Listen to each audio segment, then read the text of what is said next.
Cristian Emanuel Sánchez Ruiz, que esta tarde estará compartiendo con nosotros la presentación de la investigación, aplicación del índice de vulnerabilidad costera en la línea costera de Puerto Cortés, Honduras, utilizando tecnologías de información geográficas en el año 2021. Bienvenido, profesor Cristian. Y antes de iniciar y de pasar a leer la hoja de vida del profesor Cristian, queremos pedirles a todos que mantengan sus micrófonos apagados para que podamos estar atentos a a la actividad que se va a desarrollar.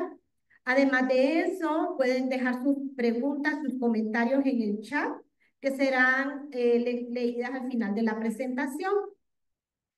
Sin más, entonces, paso a leer la hoja de vida del licenciado Cristian Emanuel Sánchez. Él es licenciado en Ciencias Naturales por nuestra universidad. Tiene una maestría en Ordenamiento y Gestión Territorial por la Universidad Nacional Autónoma de Honduras. Ha desarrollado cursos de competencias digitales y desarrollo web. Posee también un diplomado en enseñanza del inglés y formación pedagógica en educación superior. Además de eso, él domina herramientas avanzadas de sistemas de información geográfica SIG, incluyendo ArcGIS y QGIS. Y tiene conocimientos en programaciones básicas. Además, usa en el uso de plataformas educativas como Google Classroom, Coursera y herramientas de datos de análisis de datos geoespaciales como Google Earth Engine y USGS Earth Explorer. Además de eso, podemos hablar de la experiencia profesional de nuestro ponente. Ha ocupado roles significativos en proyectos de ordenamiento territorial y gestión ambiental en Honduras. Desde 2018 a la fecha ha trabajado también como consultor en proyectos clave, como ser en técnico en levantamiento catastral. Ha sido responsable de diseñar y ejecutar el Plan Municipal de Ordenamiento Territorial y sus reglamentos de zonificación de la Municipalidad de San Antonio. Y con Gol Honduras diseñó y dirigió un curso para la formación de técnicos municipales en ordenamiento territorial. Anteriormente ha trabajado como docente de ciencias naturales y coordinador académico en varias instituciones educativas, como el Instituto Espíritu Santo y en la Universidad Pedagógica Nacional como docente auxiliar de la clase de Principios de Anatomía y Fisiología. También fue colaborador en el proyecto Honduras Te Queremos en Casa, que buscaba divulgar contenidos de ciencias naturales a través de medios de comunicación. Por esto y mucho más, muchas gracias, profesor Cristian. Sabemos que esta presentación será de mucho provecho para cada uno de los asistentes, así que le damos la más cordial bienvenida y tiene usted el uso de la palabra. Muchas gracias. Bien, buenas tardes a todos. Me indican por favor si se comparte la pantalla, si se ve bien. ¿Sí? Sí, está Sí, se ve perfecto. bien. Muchas gracias. Bueno, buenas tardes a todos. Mi nombre es Cristian Sánchez. Voy a compartir con ustedes en esta oportunidad parte de la experiencia de lo que fue el desarrollo de esta investigación. La investigación lleva por nombre aplicación del índice de vulnerabilidad costera en la línea costera de Puerto Cortés, Honduras, utilizando tecnologías de información geográfica. Aquí un pequeño panorama de lo que va a ser el contenido de la presentación. A manera de introducción, de una forma muy breve y generalizada, vamos a hablar acerca de los fundamentos de tecnologías de información geográfica y teledetección. Vamos a hablar también los objetivos, las preguntas de investigación, la justificación y en el apartado de la metodología de investigación vamos a centrarnos en lo que es la pauta metodológica y las variables de estudio. Por su parte, en el apartado del planteamiento del problema, vamos a abordar lo que es la vulnerabilidad de los asentamientos costeros. Vamos a también hablar un poco acerca de la incorporación de lo que son las tecnologías de información geográfica a esta investigación, al análisis del índice de vulnerabilidad. Y vamos a eh, exponer también cómo fue que se dio la delimitación del área de estudio para poder aplicar el índice. En el apartado de los resultados, que es bastante amplio, vamos a abordar cómo se fue dando cada una de las etapas de la investigación en el área de estudio para poder finalmente estimar lo que fue el índice de vulnerabilidad. Y para finalizar, vamos a tener un apartado de conclusiones y valoraciones finales de lo que fue el proyecto de investigación. Como les había dicho, a manera de introducción, vamos hablar un poco acerca de lo que son las tecnologías de información geográfica y la teledetección. Cuando nosotros hablamos de tecnologías de información geográfica, hacemos referencia a un conjunto de herramientas y te van a permitir capturar, almacenar, analizar y visualizar información sobre la Tierra. En esencia, lo que son las tecnologías de información geográfica son todos los recursos tecnológicos que al final van a aterrizar información del territorio. Tiene muchas aplicaciones. eh, Ahí coloco yo las que más relación tienen con lo que fue este estudio. En cuanto a la cartografía, las TIC nos permiten a nosotros crear mapas con mayor detalle y precisión. En cuanto al análisis espacial, nos permite estudiar cómo se distribuyen fenómenos en el espacio, por ejemplo, la densidad poblacional o la contaminación ambiental. En cuanto a la planificación, pues esto nos permite a nosotros, a través de lo que son las tecnologías de información geográfica, la toma de decisiones informadas sobre lo que es el estudio del suelo y nos permite llevar a cabo una mejor gestión de lo que son los recursos.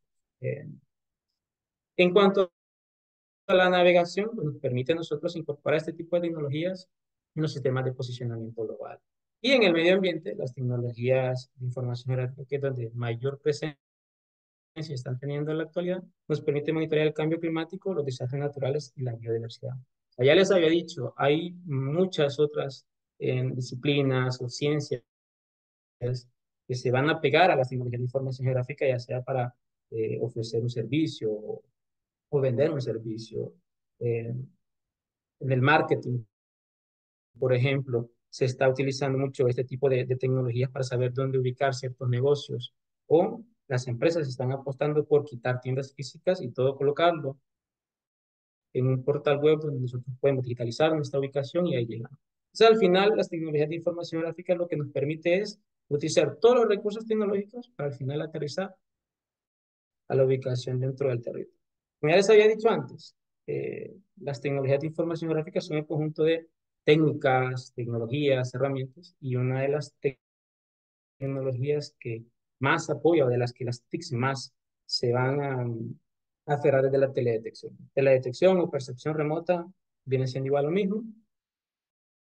La teledetección se define como la técnica que permite adquirir imágenes de la superficie terrestre desde sensores instalados en plataformas espaciales. La teledetección, en resumen, es adquirir información sin estar en contacto con el objeto que estamos estudiando.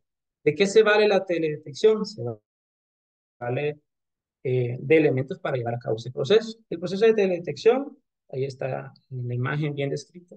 El proceso de teledetección comienza desde que una fuente de energía impacta sobre nuestro objeto de estudio, que en este caso, quien se va a encargar de registrar esa información es un sensor.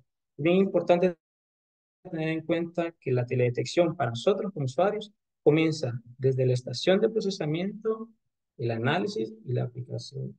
En cuanto a lo que son los sensores y este tipo de estructuras aéreas donde se van a situar los sensores, pues eso ya depende de las compañías o de las empresas o de las organizaciones que se encargan de captar esta información. Vamos a ver cuáles son las aplicaciones que más han tenido pues impacto la teledetección o de las que nosotros en la actualidad como investigadores nos estamos ocupando. La teledetección en la agricultura nos facilita a nosotros el monitoreo de cultivos para poder predecir las cosechas o detectar estrés hídrico o plagas. En cuanto al cambio climático, nos permite dar un seguimiento a lo que son la deforestación, la desertificación y la pérdida de biodiversidad. En cuanto a los desastres naturales, hoy en día se está utilizando mucho esto para poder medir los impactos que tienen los huracanes y las tormentas en las costas de los Estados Unidos. Se están identificando mediante imágenes de satélite cuáles son las áreas afectadas, ya sea por inundaciones o por otro tipo de fenómenos como los terremotos o incendios. Y en cuanto al urbanismo, que es donde más presencia tiene en Honduras, la teledetección ayuda a la planificación de ciudades y al monitoreo del crecimiento urbano y sobre todo lo que es el uso del suelo. Aquí un poquito de lo que es la evolución de la teledetección. Desde que se empiezan a diseñar y a utilizar todo este tipo de plataformas aéreas, el hombre ha tenido la iniciativa de poder registrar desde ciertas alturas, lo que es la información del territorio, desde la creación de los globos aerostáticos, de los aeroplanos, que ya se ha ido dando lo que es esta iniciativa, esta intención de ir registrando el territorio. Es importante entender o saber, conocer que en 1960 el satélite Tyros-1 es el primer satélite que se envía con fines de investigación. Más adelante vamos a ver más a detalle lo que son los sensores, las bandas y la información que pueden captar. Pero en 1960, el primer satélite que se lanza con fines investigativos es el Tyros-1, que lo que en aquel tiempo se estudiaba era discriminar agua en sus tres estados, sólido, líquido y gaseoso. Ya en 1970 ya se lanza el primer satélite de la familia Landsat. Es bien importante que tengamos en cuenta esto porque lo vamos a escuchar durante toda la presentación. Landsat ya es el primer satélite que se lanza para poder capturar imágenes ópticas y ampliar la gama de estudios que se pueden hacer con observaciones espaciales. Y así, a lo largo de la historia se han dado muchos avances. Otro significativo es que en 2013 se lanza el Landsat 8, que es de la familia Landsat, como ya mencioné, más se utiliza en la actualidad por el avance que tuvo, tanto en su resolución espacial, en su resolución temporal, en su resolución espectral. Algo bien interesante que me llama la atención, en 2016 y 2018, Sudamérica ya se une a lo que es la puesta en marcha de la observación satelital en PeruSat-1, fue en 2016, y el SAOCAM, que es de Argentina, que ya se está trabajando en el lanzamiento de SAOCAM 2. Bien, cuando nosotros hablamos de teledetección, ya dijimos que hablamos de obtener información sin estar en contacto con los objetos, pero la teledetección puede tener su tipología o su clasificarse en función de la calidad de sus sensores. Se va a decir que la teledetección es pasiva cuando el sensor no tiene una fuente de energía propia, sino que va a depender de la energía del sol para poder captar las imágenes. Sabemos que la fuente de energía universal es el sol. Entonces los sensores pasivos lo que se valen es de la energía que el sol lanza sobre los objetos y que los objetos reflejan y puede ser capturado por los sensores. Y un sensor va a ser activo cuando este de su propia fuente de energía que irradia sobre los objetos y esa información es capturada. Aquí ya se habla en términos de radiancia y reflectancia, pero en teoría lo que nosotros necesitamos entender es que la energía que se lanza sobre los cuerpos es la que es captada por los sensores. Y recuerden ustedes que los cuerpos, el color de los cuerpos es la energía que reflejan, la que absorben. Entonces, esa energía reflejada es la que los sensores captan para generar imágenes. Cuando hablamos de la información que necesita para poder interpretarla y convertirla en imágenes, hablamos de lo que es las longitudes de onda. Dentro del espectro electromagnético yo tengo una gama de radiaciones y de longitudes de onda que son los que los sensores están calibrados para poderlas registrar. Sabemos que la longitud de onda del espectro visible es de los 400 a los 700 nanómetros, entonces hay sensores especializados para poder captar esa información. Por encima de esos 700 nanómetros y más para arriba, hay otro tipo de longitudes de onda que los sensores son capaces de interpretar y convertir en imágenes. Entonces, lo que los sensores van a captar es esa longitud de onda. Y cuando captan la longitud de onda, lo que hacen es interpretar la firma espectral de lo que son los cuerpos. La firma espectral, hagan de cuenta que es como la tarjeta de identidad que tienen los cuerpos cuando reflejan esa energía. Entonces, el sensor lo que va a hacer es captar la longitud de onda, interpretar a qué longitud de onda va a estar y asignarla al cuerpo que está estudiando. Por ejemplo, si yo tengo imágenes ópticas, voy a ver que están dentro de los 700, de los 400 a los 700 nanómetros de longitud de onda. Más para arriba, lo que hace es interpretar, ver cuál es la longitud de onda a la que está registrada, cómo se calibró y qué es lo que está detectando. Y al final del día, toda esta información, el fin último es convertirla en una imagen. Entonces, cuando nosotros hablamos de teledetección, y de las imágenes que necesitamos para realizar estos estudios, el éxito que van a tener es en función de los recursos que estemos analizando, de los instrumentos que consigamos, de los datos que estemos colectando y saber cómo colectar. Por eso, cuando nosotros hablamos de imagen, cuando hacemos teledetección, tenemos que manejar cuatro conceptos fundamentales. Y esos conceptos fundamentales son los tipos de resolución. Todas las imágenes satélite tienen asociadas así eh, cuatro tipos de resolución. A a ese paquete de información que tienen las imágenes se le llama la metadata. Existen cuatro: la resolución espacial, la resolución espectral, la resolución radiométrica y la resolución temporal. Así, a grosso modo, la resolución espacial hace referencia a el área que es captada dentro de cada píxel de la imagen. La resolución espectral es la capacidad que tiene el sensor para captar mayor rango de ese espectro electromagnético. La radiación radiométrica está en función de la cantidad de escalas o tonalidades de color dentro de cada banda. Y la resolución temporal es la temporalidad que tiene un sensor para obtener información. Muy simple. Si yo tengo un satélite que cada 5 días está pasando por un punto en específico, su resolución temporal va a ser 5 días, porque está colectando información cada 5 días, cada 5 días. Como lo mencionaba antes, el éxito de mi trabajo va a depender del sensor que estoy utilizando, de la imagen que estoy colectando, porque a esa imagen me va a dar información que necesito. Por ejemplo, si yo quiero evaluar un incendio que fue ayer, no puedo utilizar un sensor que no va a pasar hasta dentro de 5 días, porque no voy a poder capturar en esencia cómo se está dando el fenómeno como tal, lo que quiero estudiar. Entonces tengo que buscar un sensor que esté registrando con mayor frecuencia eh, esa zona donde se está dando el problema. Aquí, un poquito más de lo que son los tipos de resolución.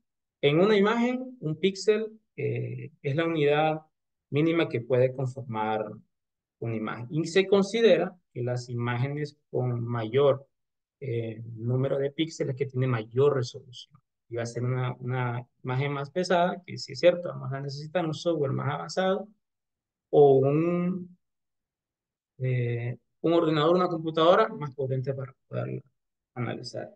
Aquí vamos a prestarle bastante atención a lo que es la resolución espectral, porque parte del proyecto, ahí donde nos dio problemas fue en esto, en la resolución espectral. Fue encontrar una imagen que nos permitiera a nosotros tener una banda específica que nos ayudara a nosotros a discriminar agua y tierra.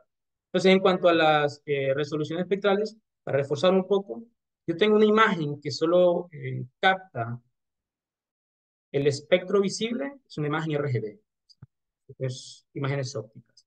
Si yo tengo un sensor que es capaz de captar mayor número de bandas o de abarcar mayor porción del espectro electromagnético, voy a decir que tengo una imagen multiespectral. Pero si yo tengo un sensor que puede captar o que abarca mayor número, mayor rango de ese espectro electromagnético, estoy diciendo que tengo un sensor que me da a mí imágenes hiperespectrales.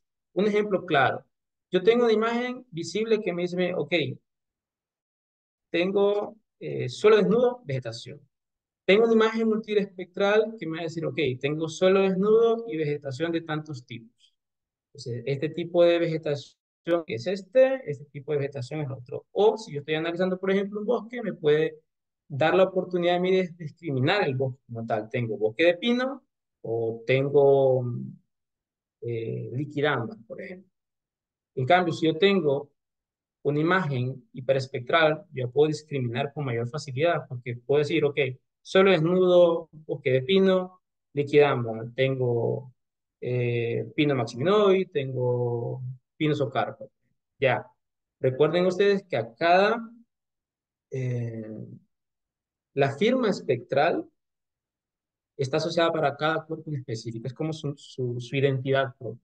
Entonces, entre mayor sea el número de bandas que tenga mi imagen, voy a tener yo mayor facilidad de poder discriminar lo que estoy estudiando dentro de la imagen.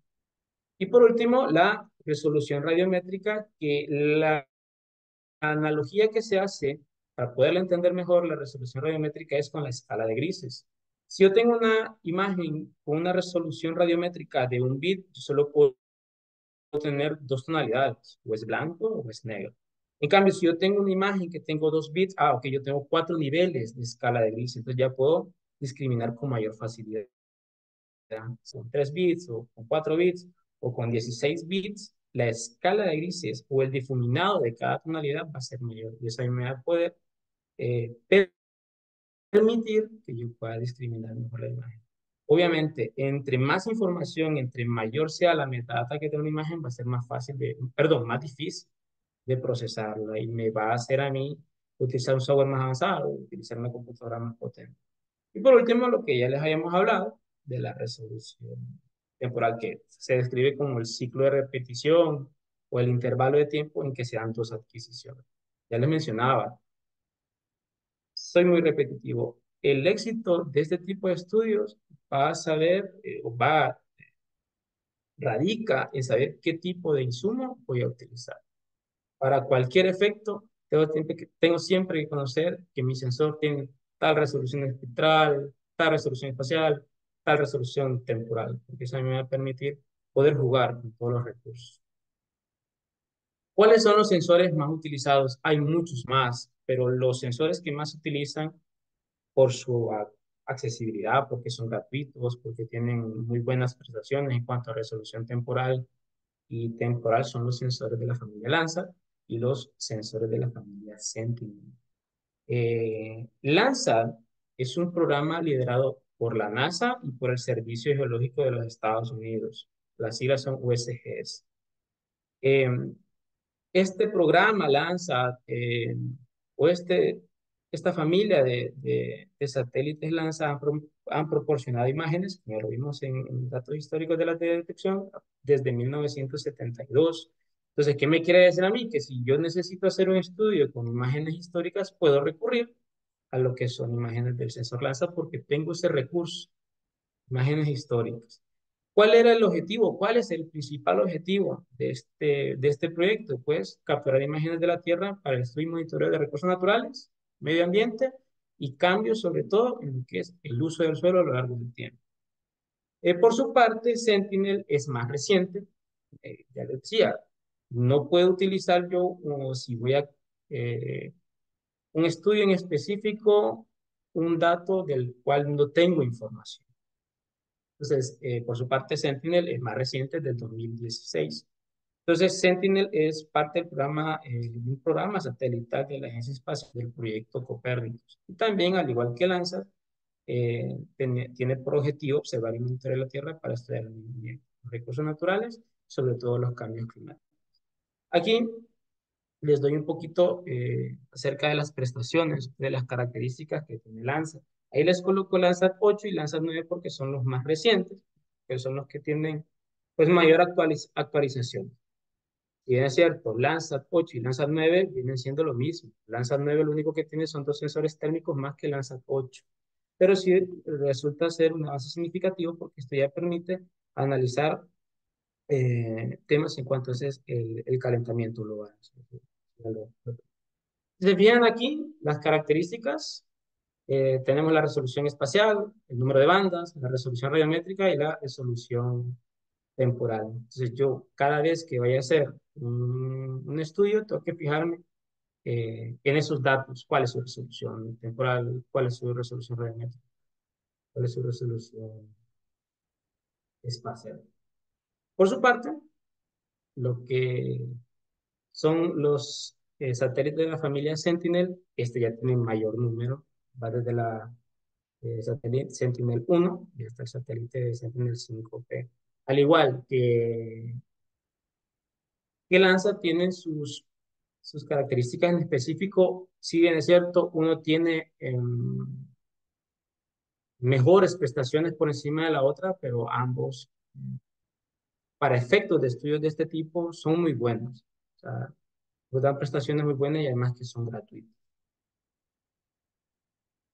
Aquí nos vamos a detener un poco en lo que son las bandas de Landsat 8.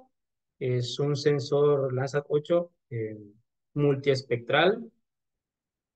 La resolución espacial es de 30 metros, 100 metros para los sensores térmicos. Entonces, te toca entender cuando mi resolución es de 30 metros que cada píxel va a abarcar 30 metros. Y cuando yo esté trabajando con un software, lo mínimo que puedo utilizar de cada píxel es esa distancia de 30 metros, porque es hasta donde alcanza la resolución. Al igual que el Landsat, Sentinel tiene las mismas prestaciones, salvo que Sentinel tiene mejor resolución espacial.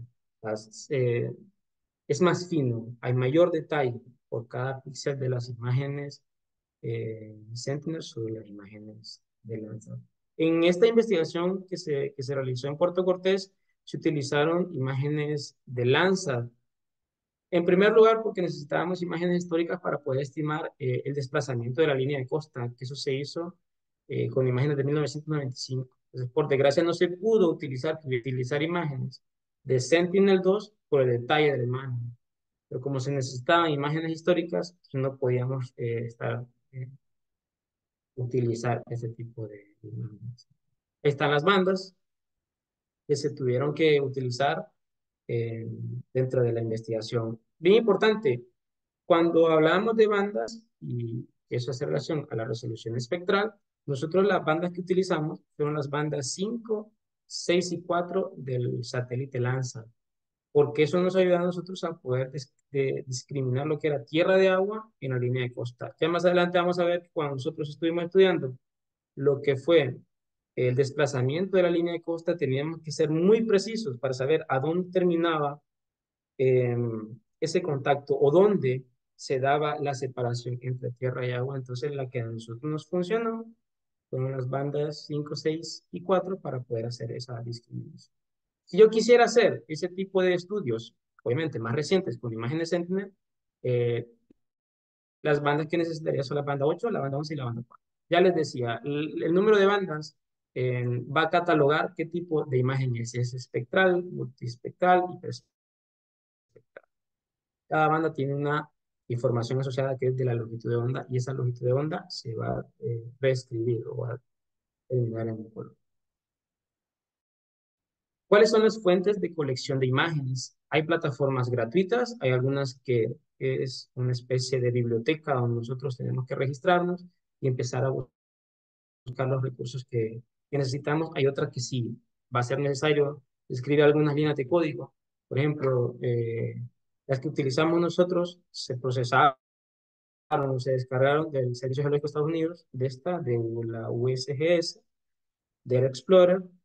Estas, aquí yo puedo descargar imágenes Sentinel, imágenes ARSA, imágenes Landsat, ahí es la biblioteca muy compacta, o sea, muy completa. Por su parte hay otra, por ejemplo, Copernicus Open Access, ya es propia de lo que es la Unión Espacial Europea. NASA Air Data también tiene muy buenos recursos, ahí ustedes pueden encontrar imágenes de la familia Landsat. Sentinel Hub, solo imágenes Sentinel. IO Browser, aquí yo puedo encontrar también imágenes Landsat, imágenes Sentinel, imágenes móviles, que son imágenes radar. Por su parte, Google Earth Engine eh, ya es un poco más complejo eso porque tenemos que nosotros escribirle a una consola lo que necesitamos y es el lenguaje de programación. O por ejemplo, yo entro a Google Earth Engine y le digo, necesito una imagen de Puerto Cortés. ¿En qué temporalidad? El 25 de diciembre de 1990. ¿De qué sensor? Del sensor lanzado. ¿Cuáles son las coordenadas? Es un poco más complejo, pero está a nivel de las otras, ya solamente tenemos que escribir código y por defecto la consola nos da el producto. En las otras sí nos toca buscar y hacer algunas modificaciones en la misma plataforma, pero en esencia los resultados van a ser lo mismo. El recurso va a ser el mismo, la imagen va a resultar ser la misma. Y hay otras plataformas que son de paga, no conviene tanto mencionarlas, pero sepan que si ustedes en algún momento necesitan una imagen con mayor calidad o con mayor resolución temporal, pues ya pueden ustedes recurrir a estas tres plataformas donde están ese tipo de recursos. Por lo general, las plataformas comerciales que venden este tipo de información están más enfocadas a compañías privadas con mucho poder adquisitivo y que se dedican a la agricultura, que se dedican a la explotación minera. Entonces necesitan imágenes muy actualizadas. Entonces, lanzan sus propios satélites, tienen sus propios sensores y van recolectando su propia información con el fin pues, de mantener su industria. ¿Recuerdan cuando nosotros estuvimos hablando de lo que fue el proceso de teledetección? O sea, yo tenía mi fuente de energía, se era lanzada sobre el objeto que estaba analizando. El satélite captaba esa información, la enviaba a un centro de distribución donde se almacenaban esas imágenes. Luego yo como usuario tenía que ir a descargar esas imágenes y darles el tratamiento. Entonces, el proceso del tratamiento de las imágenes de satélite se dan en software utilizados para ello. Los más populares son GIS, es de código abierto. Bien, lo descargamos y lo podemos utilizar. No hace falta más que un tutorial de YouTube para poderlo entender. Es muy simple. Tenemos ArcGIS Pro, ya es de paga, ya eh, pues, merece la pena dependiendo del trabajo que vamos a utilizar, por las herramientas que tiene. ArcGIS es muy bueno en cuanto a plugins que están especializados para correr modelos. En esta investigación, de hecho, se utilizó una herramienta de ArcGIS que se llama DISAS. DISAS lo que ayuda es a hacer modelos predictivos en cuanto a desplazamientos de terreno. Está AirTrace Imaging y Snap. Snap es propio de la ESA, de la Unión Especial Europea, y se especializa en eso, en hacer análisis de imágenes Sentinel, pero también se pueden hacer análisis. Bien, o sea, lo que les decía anteriormente, el resumen de la teledetección es eso, de entender cuáles son los elementos, qué proceso debe seguirse y a dónde va a radicar el éxito de nuestra investigación. Son estudios de investigación de cobertura forestal, estudios de investigación en cuanto al desplazamiento de población, son estudios en cuanto al cambio de uso de suelo. Oye, nosotros, dentro de todas las especificaciones que tienen lo que son las imágenes de satélite, vamos a saber cuál elegir, cuál nos conviene más para, para nuestro trabajo, para nuestra investigación. Eh, a título personal, yo puedo decir que el éxito va a radicar básicamente en eso, en el recurso que estoy utilizando para lograr mi objetivo, la aplicación que le estoy dando. Que al fin último es aterrizar a lo que es la cartografía. Sí se necesita mucho conocimiento en cuanto a cartografía, saber cómo elaborar los mapas digitales, pero el primer paso es en conseguir los datos. Vamos a ver nosotros, dentro de esta investigación, que los datos existen de manera gratuita, se están generando datos y lo único que necesitamos es dar ese paso, de saber cómo estructurar los datos, plantearnos bien el objetivo de lo que queremos lograr y los datos ahí van a estar. Bien, pues ya vamos a entrar en materia de lo que fue en sí la investigación, ya entendimos los recursos que se pueden utilizar, los que utilizamos, las herramientas que utilizamos, el proceso que seguimos para desarrollar la investigación. Em, Como resumen, les puedo decir que la investigación se basó en aplicar y adaptar una metodología que nos ayudara a estimar el índice de vulnerabilidad costera de los asentamientos humanos de esa región del país. Y como fue en el 2021 que todavía era muy difícil tener acceso a las comunidades, el desplazamiento todavía estaba muy complicado, pues se tomó la decisión de buscar una metodología que nos permitiera acceder a información, tener muchos datos y que pudiéramos generar un producto que fuese una herramienta, en este caso, en la toma de decisiones. Ya les digo, se tomó como referencia la metodología utilizada por el USGS, que esta metodología eh, toma básicamente y únicamente variables físicas. Y estas variables físicas, mediante esta metodología, es posible asociarla a un nivel de vulnerabilidad con datos numéricos. Y ya les decía, la metodología se aplicó en el municipio de Puerto Cortés en el año las variables biofísicas que se analizaron, las variables físicas que se analizaron de esa zona de estudio fueron la geomorfología, la forma de la costa, la pendiente de costa. Aquí ya se hizo un análisis más detallado porque lo que se hizo fue un análisis histórico de cómo a lo largo de los años la costa se iba transformando. Aquí sí encontramos un problema muy significativo porque la primera imagen que nosotros tomamos fue de 1995 y recuerden ustedes que en 1998 fue el huracán Mitch. Entonces se ve ese salto de transformación desde 1995 hasta el 2000, cómo se modificó la costa. Entonces se intentó también, al momento de tener acceso a las imágenes de satélite, buscar una temporalidad intencional que fueran imágenes donde el país o la zona no hubiese sido afectado por cualquier evento meteorológico extremo, como alguna tormenta, algún huracán, que no implicara una transformación muy abrupta de lo que era la zona de estudio. Entonces, ahí, de hecho, hay tesis propias de lo que es el análisis del desplazamiento de la línea costera en muchos lugares. Y por último, aquí es bien importante mencionarlo porque estos datos de la altura de las olas, el rango de mareas y la tasa de aumento del nivel del mar son datos que están disponibles en Internet. Altura de olas y rango de marea, ya vamos a ver nosotros que lo obtuvimos de la plataforma, son datos de mareógrafo, se obtuvieron de la plataforma de rango de marea de Puerto Cortés. Y los datos de las proyecciones de aumento del nivel del mar son datos de mareógrafo también, que los publica la NASA en informes, perdón, de lo que son.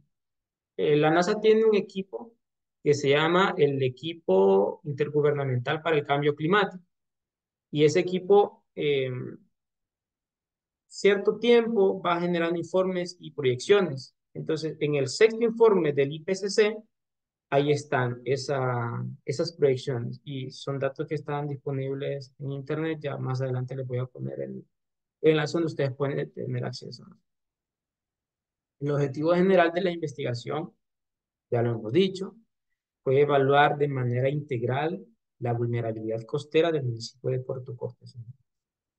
Evaluar la vulnerabilidad en función del incremento del nivel medio del mar derivado del cambio climático, porque los datos que se están utilizando de esa data que se está utilizando de las predicciones del nivel del mar son en función del cambio climático. Ese es el escenario que se planteó.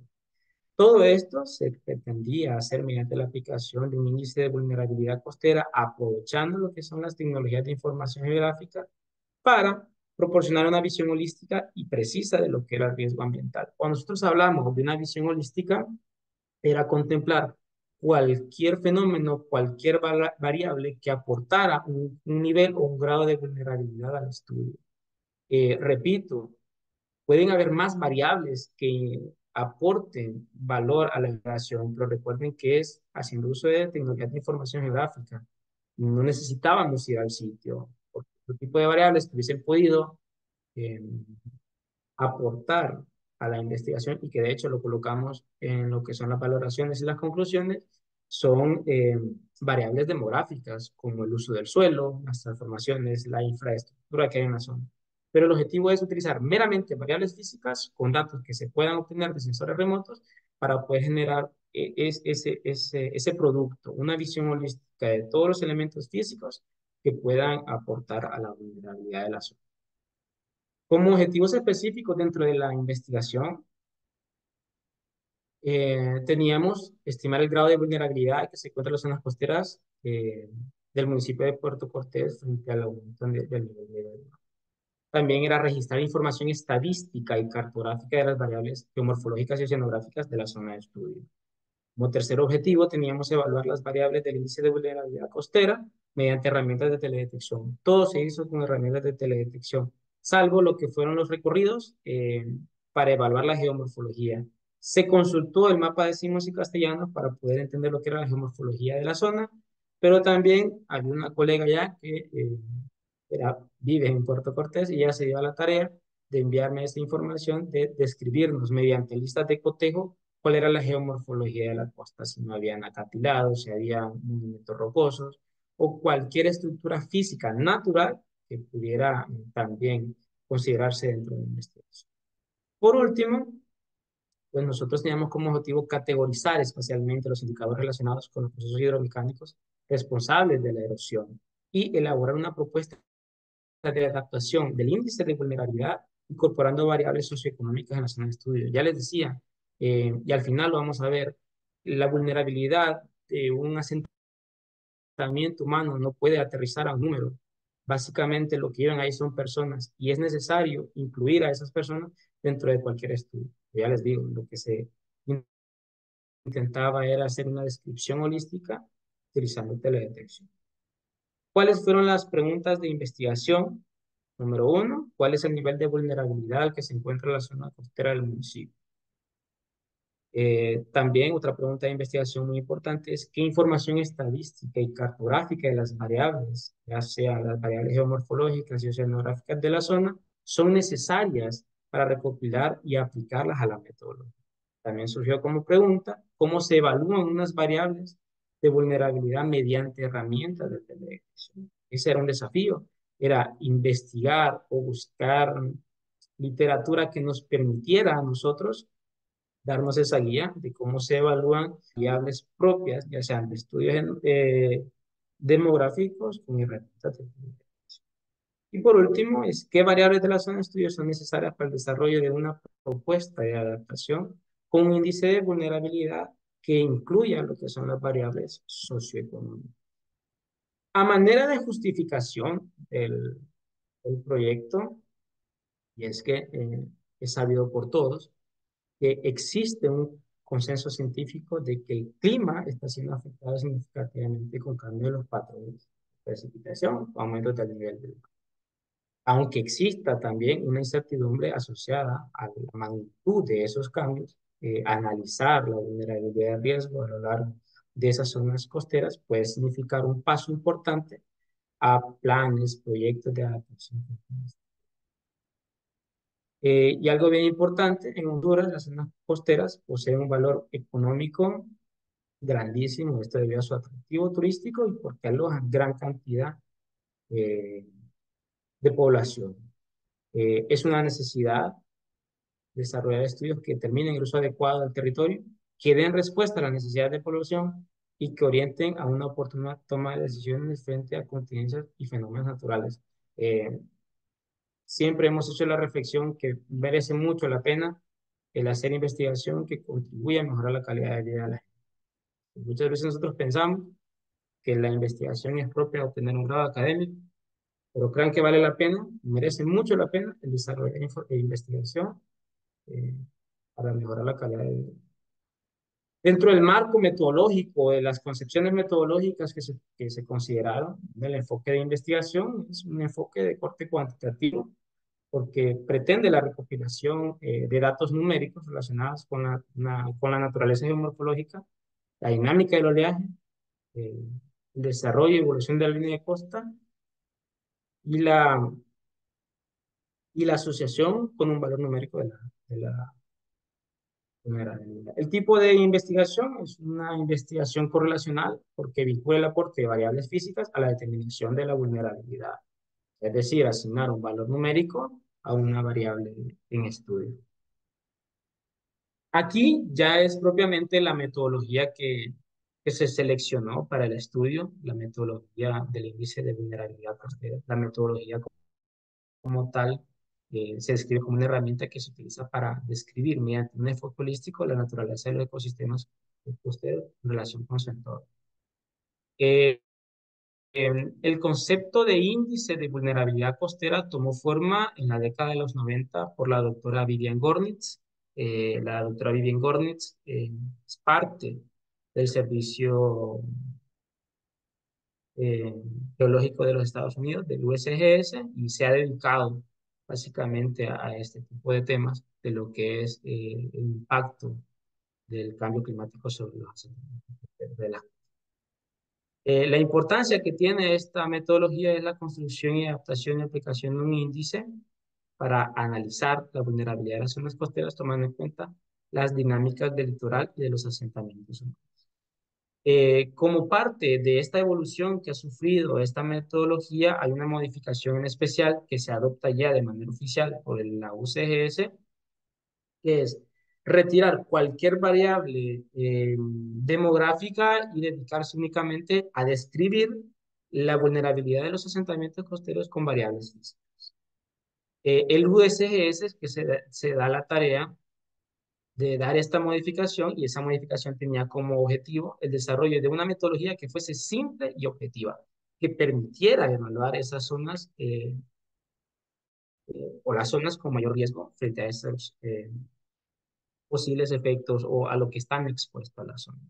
Por su parte, esa metodología, por ser muy simple y objetiva, resume todo a lo que es una ecuación. De ahí sale lo que es el índice de vulnerabilidad costera, que a la larga, el índice de vulnerabilidad costera es el cociente del producto. Y ahí donde ustedes ven esa ecuación es la que al final se va a modelar para poder luego de asignar un valor numérico a esas variables que se encontraron en la zona de estudio, generar un índice. Entonces, A, B, C, D e I, F son las variables de estudio que se van a incluir con sus respectivos valores numéricos luego del análisis de teledetección para poder arrojar el índice. Las variables de estudio y los indicadores que toman en cuenta la metodología son los siguientes. Las variables que se analizan con esta metodología y que se analizaron también en este estudio son 6. Primero tenemos la geomorfología, la pendiente de la costa, la tasa de variación del nivel medio del mar, la erosión que ha sufrido la costa o la transformación de la línea de costa, el rango de mareas y la altura promedio de las olas. La metodología considera 5 niveles de vulnerabilidad: muy baja, baja, moderada, alta y muy alta. ¿Esto en función de qué? Por ejemplo, la geomorfología. Si mi zona de estudio presenta costas rocosas con acantilados muy duros, con estructuras físicas que sirvan como barrera a suerte de un malecón natural, pues su vulnerabilidad va a ser muy baja frente a ese posible aumento del nivel del mar. Sin embargo, si mi zona de estudio está compuesta por playas de arena muy fina, con marismas, deltas o barreras y humedales, pues va a tener una vulnerabilidad muy alta frente al posible aumento del nivel del mar. Lo mismo con la pendiente de esa costa. Si yo tengo pendientes muy bajas, de los 0 a los 5 grados, pues obviamente va a ser muy vulnerable. O sea, su vulnerabilidad va a ser muy alta. En cambio, si tengo que mi pendiente de playas, la pendiente de mi costa está por encima de los 30 grados, pues la vulnerabilidad va a ser. Entonces, en función a esas características que se encuentran en el territorio, yo puedo asignar un valor numérico. Y al final, ese valor numérico lo traslado a una ecuación que me ayuda a mí a estimar qué grado de vulnerabilidad tiene mi zona. Aquí una tablita de resumen de cuáles son los posibles valores que yo puedo encontrar dentro del índice. Por ejemplo, si yo tengo que mis resultados están entre 0 y 3, si mi índice va de 0 a 3, pues mi vulnerabilidad va a ser muy baja. Si yo tengo que mi vulnerabilidad está entre los 26 a los 51, pues mi vulnerabilidad va a ser alta. Entonces, en esencia, lo que busca esta metodología es, luego del análisis de cada una de las variables, asignar un valor numérico. Y ese valor numérico, incluirlo dentro de la ecuación para arrojar el resultado. Ahí encontramos muchas adaptaciones de esta metodología, sobre todo en Perú y en Costa Rica, donde lo que se hacía era eh, ponderar otro tipo de valores. Por ejemplo, lo hacían con percentiles y ponían de 0 a 25, es una vulnerabilidad muy baja, o de 50 a 75 es una vulnerabilidad alta. Entonces, hay mucha literatura que modifica eh, el resultado final del índice, pero en esencia es lo mismo. Luego de meter los datos a la ecuación, arroja un resultado y lo comparamos con las tablas, pues ya nosotros podemos estimar o la vulnerabilidad ya está dada según esos niveles de la norma. Bien, vamos a hablar así brevemente del planteamiento del problema. Como primera instancia tenemos la vulnerabilidad en los asentamientos. La vulnerabilidad para efectos de esta investigación se consideró o se interpretó como la suma de la exposición, la sensibilidad y la resiliencia. O sea, entender la vulnerabilidad, perdón, en términos de la exposición, la sensibilidad y la resiliencia permite a los planificadores y responsables de políticas, pues desarrollar estrategias más efectivas para mitigar ya sea el impacto de desastres naturales y mejorar las capacidades de recuperación. Recuerden ustedes que la vulnerabilidad lo que me dictamina es la medida de riesgo, pero la medida de riesgo pues básicamente está en qué tan expuesto estoy. Caso la exposición, la sensibilidad es qué tanto daño me hace ese problema. Y la resiliencia es la capacidad que yo tengo para sobreponerme a ese efecto. Entonces, la vulnerabilidad nosotros la contemplamos como la suma de esos tres elementos. ¿Qué tan expuesta está la costa? ¿Qué es la costa? ¿Y qué tan resiliente puede ser la costa? Todo eso en términos físicos. Dejamos por fuera las capacidades, por ejemplo, que tienen los gobiernos locales para generar proyectos y obras de mitigación. Y yo, no, eso no, solamente variables físicas. Y soy muy recurrente en esto porque la metodología lo dicta así, porque estamos utilizando por otra parte, los asentamientos humanos, ¿a qué son vulnerables? Son vulnerables a una gran serie de desafíos, entre ellas los riesgos naturales como inundaciones, la erosión de la costa o eventos climáticos extremos. Son muy vulnerables al cambio climático, ya en esencia a lo que es el aumento del nivel del mar, y son muy vulnerables al impacto humano como el desarrollo urbano no planificado, la contaminación o los altos costos de adaptación y mitigación. Ya lo mencionamos, las zonas costeras tienen un valor económico muy importante y demandan parte de la actividad económica. Pero si cuando no se desarrolla una planificación urbana objetiva, pues es muy vulnerable. El área de estudio, para efectos de esta investigación, ya lo habíamos mencionado, el área de estudio es el municipio de Puerto Cortés. Este se encuentra al oeste del municipio de Cortés. Tiene una extensión territorial de 383 kilómetros cuadrados, según nuestro sistema de información territorial. Limita al norte con el Mar Caribe, al sur con los municipios de Choloma y El Progreso, al este colinda con el municipio de Tela y al oeste con los municipios de Omoa y Choloma. De acuerdo a su división política, Puerto Cortés cuenta con 38 aldeas y 155 casas. Alto, aquí. Si se fijan, esta es la zona de estudio que se tomó en cuenta. Hay tres áreas en rojo señaladas. Cuando se hizo la discriminación del área de estudio, también se tomó en cuenta eh, valorizar la geofísica del terreno. Por ejemplo, aquellos elementos físicos que nos ayudaran a determinar tramos o sectores de la costa. Entonces se dividieron en tres. Este tramo, voy a poner el marca. Este tramo de la costa, aquí hay una división de dos ríos. Entonces, ese pequeño tramo se consideró porque en las desembocaduras de los ríos genera una forma de arco. Entonces, esa fue la primera zona de estudio. Esa es la playa de la Cieneguita, comúnmente se le conoce. Esta segunda parte del área de estudio es la playa de la Coca-Cola, que también está afectada por la desembocadura de esos ríos. Se fija que hay una parte en verde. Esta es la plataforma del puerto. Entonces no puede analizarse mediante esta metodología porque no tiene una estructura física natural. Si bien es cierto, se puede analizar la vulnerabilidad de esta estructura, pero eso ya es otro tema, porque ya tiene que hablarse de la resistencia de los materiales, de la longevidad del proyecto, es otro tema. Aquí estamos considerando únicamente variables físicas del terreno, por tanto no se consideró la plataforma.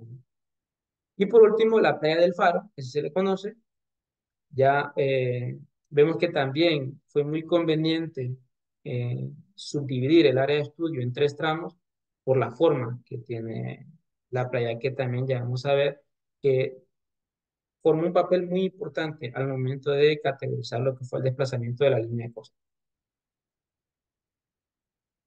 Bien, aquí una mejor imagen de lo que son las tres áreas de estudio. Ya le decía, se consideró delimitar las unidades de análisis en pequeños segmentos divididos pues, en función de las características morfológicas, como los arcos de las playas, los límites de cuencas.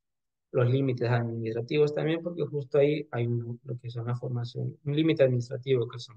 Entonces, aquí, la playa de la Cieneguita, vemos claramente cómo se forma un arco en esta playa, y vamos a ver, de hecho les adelanto, aquí es donde mayor impacto tuvo el desplazamiento de la línea de costa, o sea, la playa perdió terreno de 1995 a 1998, perdió mucho terreno, este sector de la playa.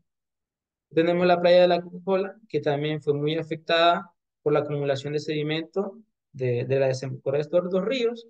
Y aquí la playa del Faro, de Mareas y Faro, de lo que es la zona.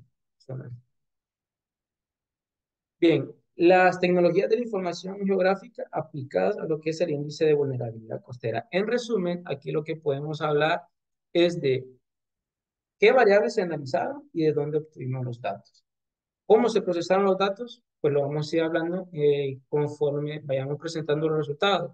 Pero en resumen, la variable de la pendiente de costa fueron obtenidos mediante un mapa de pendientes. A primera instancia lo que se hizo fue construir un mapa de elevación digital que se descargó del Servicio Meteorológico de Estados Unidos y después se modelaron, fueron las curvas de nivel y se generó un mapa de pendientes. Ya les había dicho, la altura promedio de olas, el coeficiente de marea y la tasa de variación del nivel del mar fueron datos extraídos de las plataformas que ya les mostré. Se descargó la data, fueron bastantes datos porque se consideraron temporalidades de 1 a 6 meses con el fin de poder establecer un promedio entre cuánto osciló la marea o cuál fue la altura promedio de las olas en todo ese tiempo. Se buscaba estimar eso.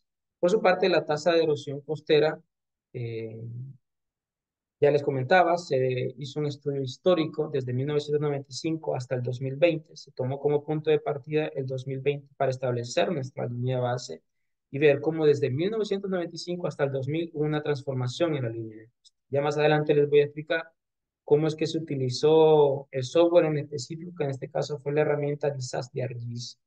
Ese es el software que utilizamos. Y por último, en lo que fue la parte de la variable geomorfología, pues se consultó el mapa de signos y castellanos, también se consultó el mapa de pendientes y geomorfológico de Puerto Cortés y se hicieron tomas fotográficas de lo que eran las estructuras naturales de la zona. Bien, vamos terminando ya para presentar los resultados. Como son 6 variables dentro de la metodología, fueron 6 variables que se analizaron de manera individual, tenemos 6 resultados, uno para cada variable y al final el resultado de la aplicación del índice de vulnerabilidad. Para la variable pendiente de playa, lo primero que se hizo fue establecer el área de estudio, que ya lo mencionamos. El área de estudio se dividió en 3 tramos, 3 sectores: la playa de la Cieneguita, la playa de la Coca-Cola y la playa de Mareas y Faro. Se hizo la descarga de un modelo digital de elevación, esto de la plataforma del USGS. Se construyeron las curvas a nivel y por último se elaboró el mapa de pendiente en grados. ¿Cuáles fueron los resultados? Según el mapa de pendientes, eh, para el tramo 1, para el primer tramo de playa, la pendiente va de los 0 a 5 grados, que indica que según la metodología, si mi área de estudio está entre ese rango de pendiente, mi vulnerabilidad va a ser muy alta, solo para esa variable. En cuanto al tramo 2, la playa de la Coca-Cola presentó, según este mapa, pendientes de 5 a 13 grados, que repito, según la metodología, esto aporta al índice una vulnerabilidad.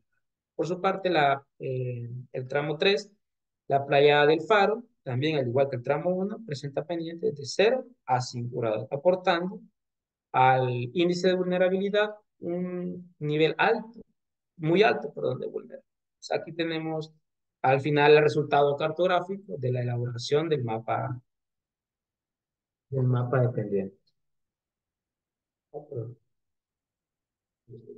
Por su parte, ya le había mencionado lo que era la variable de promedio de altura de las olas. Después de la descarga de la data de este portal de tablas de marea, se ponderaron esos datos y se buscó la media y la altura promedio de olas en las tres zonas, en todo el área de estudio, fue de 0,4 metros. Esto según la tabla de indicador de vulnerabilidad en la metodología, aporta un nivel muy bajo de vulnerabilidad.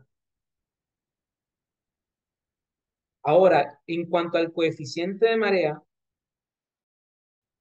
se consideraron también los últimos 6 meses del segundo semestre del año 2020 y el coeficiente de marea fue para las tres zonas de estudio de 103. Y esto según la metodología aporta a este índice de vulnerabilidad una vulnerabilidad muy alta. Aquí les coloco el enlace donde se tienen acceso a esos datos, ustedes los pueden descargar y al final pues intentó descargarlos, tabularlos con R y generar gráficos.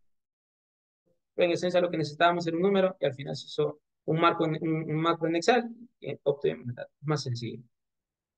Por su parte, la geomorfología. La playa de Puerto Cortés, sus características biofísicas son playas sobre plataforma de litoral. Para esto hay una tipología, hay un catálogo de todos los tipos de playas, las estructuras que cada playa tiene otorgan a ella una subclasificación. Entonces, según esas características geomorfológicas, la playa de Puerto Cortés entra aquí, sobre playa sobre litoral, sobre plataforma litoral, ¿sí? Que se caracterizan por ser playas muy arenosas, con pocas pendientes y con pocas barreras físicas. Según esto, la metodología indica que la variable geomorfología aporta al índice de vulnerabilidad una vulnerabilidad muy alta. En la variable geomorfología, con vistas de cotejo, nosotros íbamos delimitando, por ejemplo, la playa eh, tiene acantilados, su presencia cosa no la tiene constante, ya se iba categorizando. Tiene acantilados y esto y lo otro, pues ahí se iba analizando. Ahora bien, el desplazamiento de la línea de costa, aquí sí ya se nos hizo un poco más complicado porque nos tocó hacer un análisis histórico. Lo primero que se hizo fue revisar imágenes desde 1995 hasta el 2020. Del 2020 se tomó como punto de partida la línea base porque queríamos evaluar hasta ese año cómo había sido la transformación de la costa. Hago una aclaración porque a veces suele confundir. La línea de costa es esa línea donde comienza el mar o la parte mojada de la playa. Esa es la línea de costa. Entonces lo que se evaluó fue eso. De todas esas escenas, de todas esas imágenes, lo que se hizo fue una discriminación de bandas, con lo que yo les había mencionado. De cómo se utilizaron imágenes Landsat, lo que hicimos fue discriminar la banda 4, 5 y 6 y ahí hacer esa discriminación y encontrar dónde terminaba y dónde empezaba para cada una de las imágenes se analizaron. Hubo una corrección atmosférica, porque todas las imágenes muchas veces tienen nubosidad y hay que hacer ese tipo de correcciones. Todo eso se hizo. Pero a nosotros lo que nos interesaba era saber, era saber eh, cuál había sido la transformación. Luego de que nosotros digitalizamos esa línea de costa, para cada imagen, para cada escena temporal, utilizamos la herramienta DISAS de ArcGIS. Es una herramienta que nosotros la instalamos en el software ArcGIS y esta nos ayuda a hacer estimaciones y hacer predicciones. Y básicamente calculó cuál había sido el desplazamiento en metros por año que había sufrido la costa. Aquí, para el tramo número 1, la playa de la Cieneguita experimentó un movimiento de 0,69 metros, o sea, menos de un metro fue lo que la costa perdió distancia anualmente. Para el tramo 2, la playa de Coca-Cola ganó playa. O sea, cuando tengo un valor negativo, según la metodología y la herramienta de esas, si yo tengo un valor negativo, quiere decir que la playa perdió terreno. Si yo tengo un valor positivo, quiere decir que la playa ganó terreno, o sea, que hubo deposición de sedimentos, o sea, que la playa creció.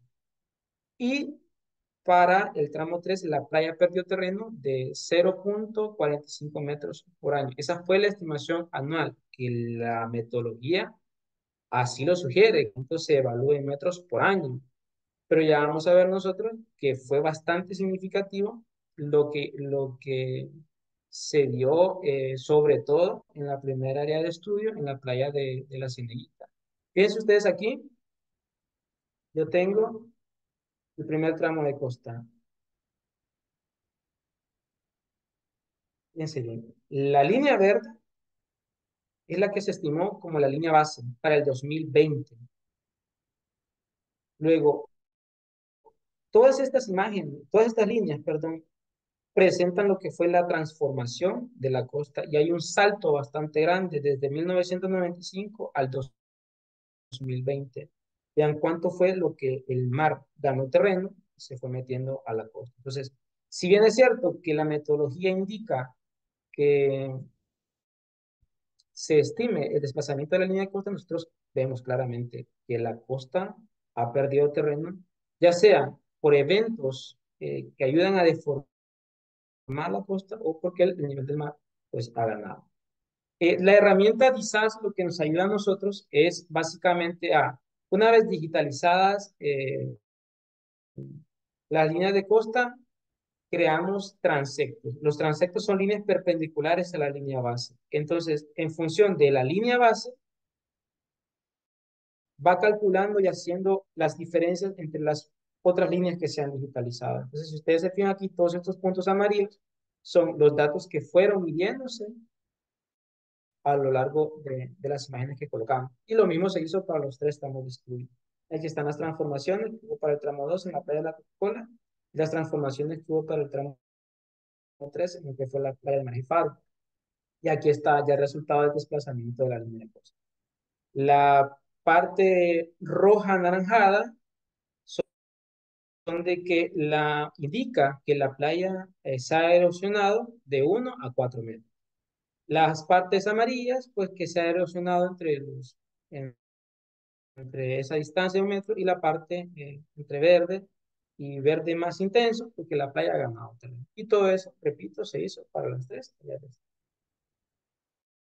Finalmente, para la variable del nivel medio del mar, como son datos que están en el portal de la NASA, repito, estos datos fueron extraídos del sexto informe del equipo interdisciplinario para el cambio climático, de su sexto informe. Nosotros podemos tener acceso a estos datos y ojo que se seleccionaron los datos con escenarios eh, de cambio climático. Ahí ustedes pueden ingresar a este portal y pueden ver otro tipo de proyecciones que se han hecho. Hay proyecciones que estiman eventos climáticos, tormentas, huracanes, pero como nosotros queríamos modelar un escenario ideal, colocamos solamente las proyecciones que contemplan el aumento del nivel del mar por efectos de cambio climático, en este caso por bueno, que estimó el IPCC. Según estos datos, el aumento del nivel del mar se expone en milímetros por año. Entonces, anualmente, eh, el aumento del nivel del mar es de 8,5 milímetros por año, lo que según la metodología aporta una muy alta vulnerabilidad al índice de vulnerabilidad. Bien, una vez ya cuando nosotros habíamos eh, asignado un valor numérico a cada uno de los elementos que se estudiaron, de las variables que se estudiaron, de los resultados obtenidos, lo que hicimos fue, bueno, tabulemos esos resultados a forma de resumen. Tenemos las variables, cada uno de los tramos y los valores obtenidos para cada variable. Para el tramo 1, ya lo habíamos hablado, que son pendientes de 0 a 5 grados, para el tramo 2, pendientes de 5 a 3 y para el tramo 3, de 0 a 5. Aquí está descrita también la parte de la altura de las olas, cuál fue su valor, el coeficiente de mareas, la descripción geomorfológica. eh, para la variable la línea de costa, aquí están los resultados para la variación del nivel del mar. Entonces, una vez que nosotros ya lo habíamos encontrado, los datos, simplemente evaluamos cuál fue el aporte de vulnerabilidad de cada dato para el índice, como cada valor o cada nivel de vulnerabilidad tiene un número, también se asignó el número. Entonces, la combinación de números para cada uno de los tramos fue esta. Y recuerden ustedes que al final lo que nosotros necesitábamos era estos números, meterlos a la ecuación y encontrar el índice. Entonces, para cada uno de los tramos se aplicó esta ecuación que contempla la metodología del índice de vulnerabilidad costera. Aquí esta tabla ya la habíamos puesto, que era una vez que yo tengo mi resultado, los evalúo en la ecuación, los comparo con lo que es la metodología.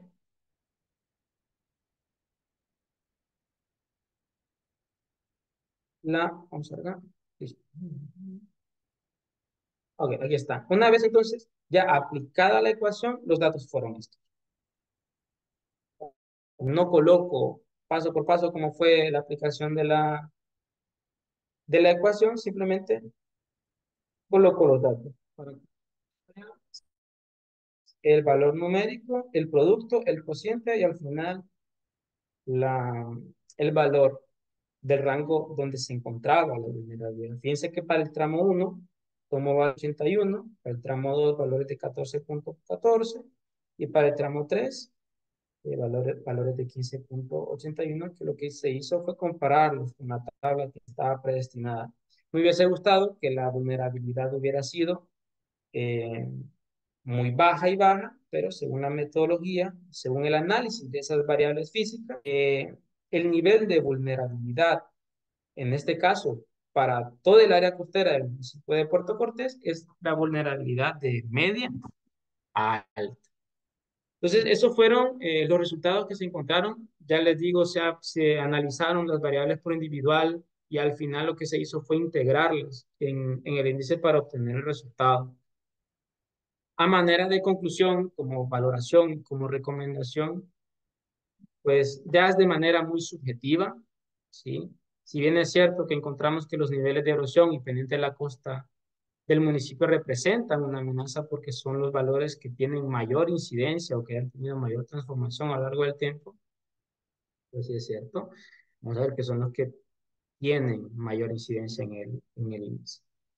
Como consideración también, la estimación de los niveles de vulnerabilidad de los asentamientos pueden favorecer a las autoridades y gobiernos locales a la generación de propuestas de obras de contingencia y mitigación, también a la planificación urbana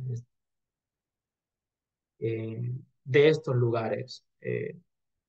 Muchas veces nosotros apelamos por la preservación de los recursos naturales, pero se puede hacer una gestión adecuada, sacar provecho y a la vez tener algo más equilibrado, ¿no? También se consideró que el empleo de sistemas de información geográfica, particularmente de la herramienta GISAS que se utilizó, ha sido esencial para estudiar y cuantificar las variaciones en la línea de costa. También que es esencial reconocer que la evaluación de la vulnerabilidad costa no puede ser completamente representada por un índice, no podemos asociar eh, solamente a un valor numérico, también deben incluirse variables demográficas. Ahí lo colocamos. Aspectos como el cambio climático y la actividad humana y la variación natural pueden tener su impacto complejo en la vulnerabilidad. Su representación va más allá de simple medición. Y al final, pues, el enfoque de utilizar un método matemático para calcular el índice de vulnerabilidad costera conveniente y simplificada de poder comparar y medir la vulnerabilidad de diferentes tramos de la costa de manera muy subjetiva, una valoración muy, muy personal, es que merece la pena siempre este tipo de análisis porque los datos están de manera libre y en nuestros espacios formativos puede generarse este tipo de información que contribuye de manera muy significativa a la mejora de la calidad de vida de las personas, sobre todo en asentamientos vulnerables. Una de las aplicaciones que más hemos utilizado para lo que es eh, el análisis, proyecciones en asentamientos humanos es DISAS para medir inundaciones, sobre todo cuando se van a hacer análisis de inundaciones de represa, y hay muchas aplicaciones. Entonces, este tipo de trabajos nos ayuda a estimar y nos ayuda a nosotros a tener un panorama más claro antes de ir a campo de cómo es la realidad biofísica. Merece la pena el hacer investigación fuera de la academia y muchas veces nosotros lo dejamos solo para obtener un grado académico. Parte de las referencias bibliográficas que se utilizaron fueron muchas, se consultó mucho trabajo eh, de datos de mareógrafos, de tecnología, toda esta cosa, pero ahí ponemos algunas para que sirvan como referencia. Eso es todo de mi parte. Si tienen preguntas, les dejo mi contacto. Si en algo les puedo colaborar, pues estaré muy disponible. Muchas gracias. Muchas gracias, profesor Cristian. No cabe duda que ha sido una interesante participación, muy ilustrada su investigación. La recopilación de datos sabemos que es muy importante también para la toma de decisiones, como usted lo ha dejado entrever en sus conclusiones. No creo, no miré, compañeros, preguntas en el chat. Aquí, perdón, ya vamos a ver. Pues. Aquí. Ah, aquí. Perdón. Aquí lo voy a ver. Sí, es que no miraba yo allá. Listo. Eh, Saltar al último. ¿A dónde está? Sí, tenemos aquí una pregunta. ¿Hay alguna alternativa para contrarrestar esta vulnerabilidad? No sé si me escuchó. Bien, sí. En cuanto a cuando se estudia lo que es la vulnerabilidad, hay varios paradigmas. Ya lo mencionaba yo en la presentación. Para efectos de esta presentación, la vulnerabilidad la contemplamos como la exposición, la resiliencia y la irritabilidad del sistema. Entonces, básicamente lo que se genera es un estudio preliminar que me dicte a mí las condiciones biofísicas del área, que yo pueda anticiparme a cualquier efecto adverso que pueda tener esa zona. Básicamente, estos estudios sirven como exploratorios, ¿sí? De manera que a mí me puedan dar una aproximación de un posible evento que me pueda afectar y en función de eso poder generar la infraestructura que me ayude a prevenirlo o a mitigarlo. Entonces, en ese sentido, yo necesito primero un estudio preliminar para poder dictaminar qué es lo que voy a hacer. Entonces, por ejemplo, se utiliza mucho este tipo de estudios cuando yo hago un presupuesto y mi gobierno local necesita tanto presupuesto para invertir en obras de mitigación o quiero rescatar el borde de un río, entonces yo tengo que hacer un estudio exploratorio.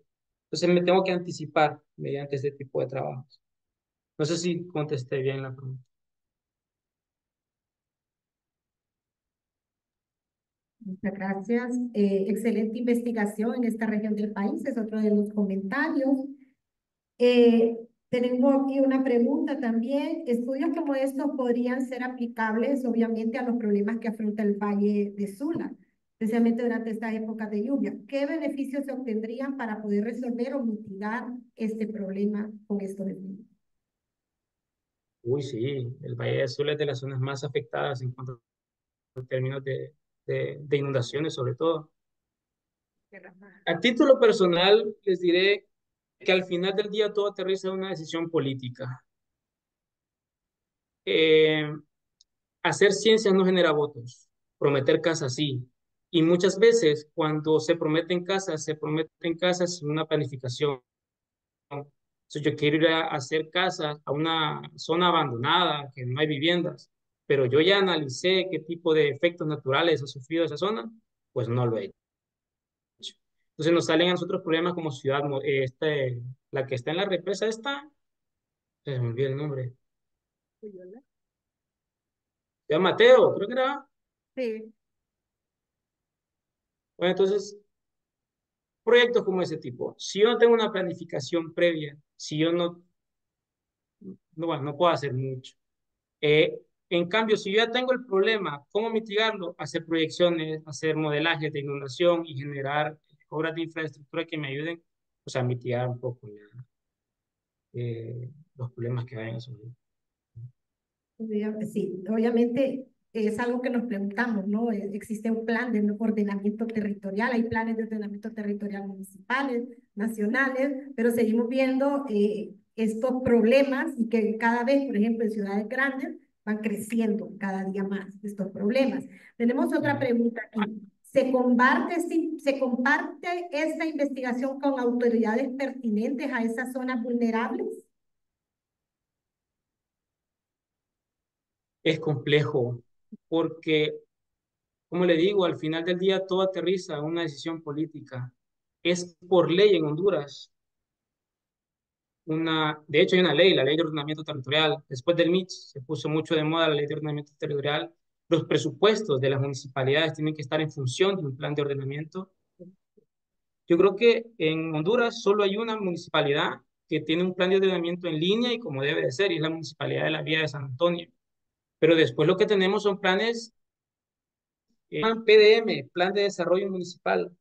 Y el plan de desarrollo municipal lo único que contempla son presupuestos, hacer una cancha, pintar una escuela. Entonces, nos hemos dedicado a tapar baches, pero no a abordar el problema de raíz.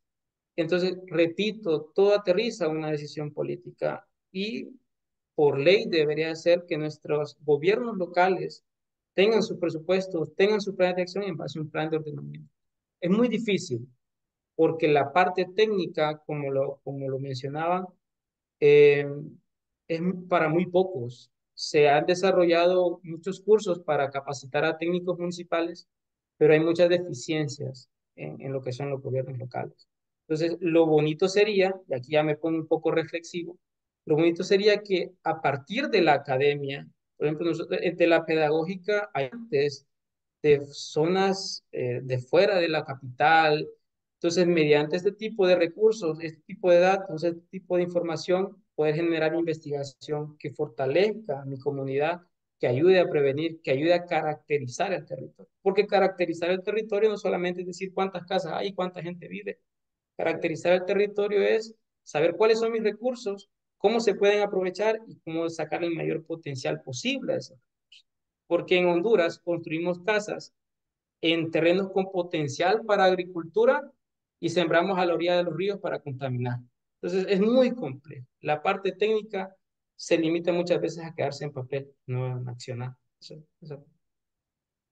Muy bien, muchas gracias. Excelente conclusión. También tenemos un comentario aquí, el PAN, que es el Plan de Acción Ambiental Municipal, debería de existir en cada municipalidad, pero la UMA lo que hace es un programador de actividades, tristemente. Muchas gracias por tan instructiva ponencia. A la vez nos confirma qué útil y eficiente es utilizar la tecnología para el desarrollo humano y el cuidado del planeta. Vi algunos valores negativos en 2 tramos de la playa en línea de costa. No recuerdo porque eran negativos y un tramo era valor positivo. Es una pregunta. No, no, no. Cuando uno analiza el desplazamiento de la línea de costa, uno tiene que tener en cuenta la línea base. Entonces, si yo analizo, eh, vamos a poner más simple. Esta es mi costa.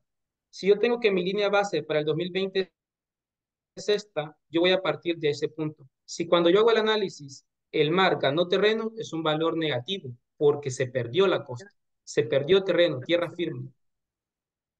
En cambio, si yo tengo un valor positivo, quiere decir que ganó la costa, que la deposición de materiales ha generado más playa. Entonces, de ahí sale el número negativo, cuando el terreno se perdió y se ganó agua, o sea, se ha erosionado. Recuerden que hay 2 tipos de erosión, eólica e hídrica.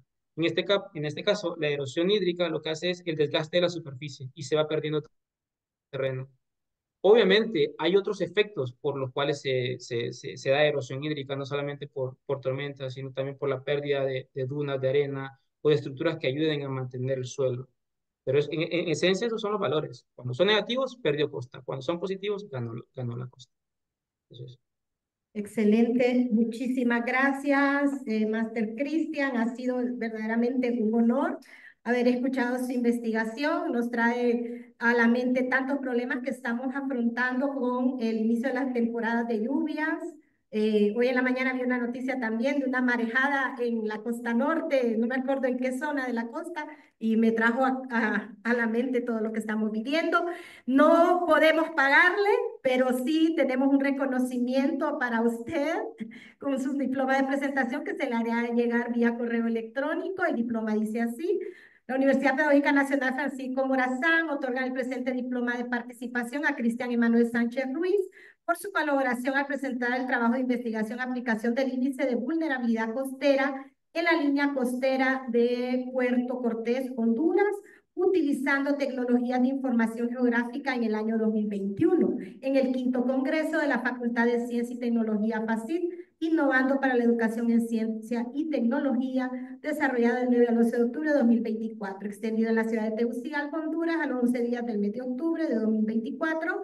Firma la doctora Ana Melisa Merlo, vicerrectora académica, la magíster Alba Rosa González, decana de la Facultad de Ciencias Básicas. En nombre de la Facultad de Ciencias Básicas, de la Facultad de Tecnología, agradecemos mucho su participación, máster, y esperamos contar con usted en otras oportunidades. No, muchas gracias. Muchas gracias. Debería ser una obligación regresar al Sí. alma mater y Claro compartir que sí. investigación. Muchas gracias, muy amable. A todos los participantes agradecemos por su acompañamiento en todas las actividades que desarrolló este congreso, que está finalizando con estas actividades el día de hoy. Esperamos contar con ustedes en otras ediciones.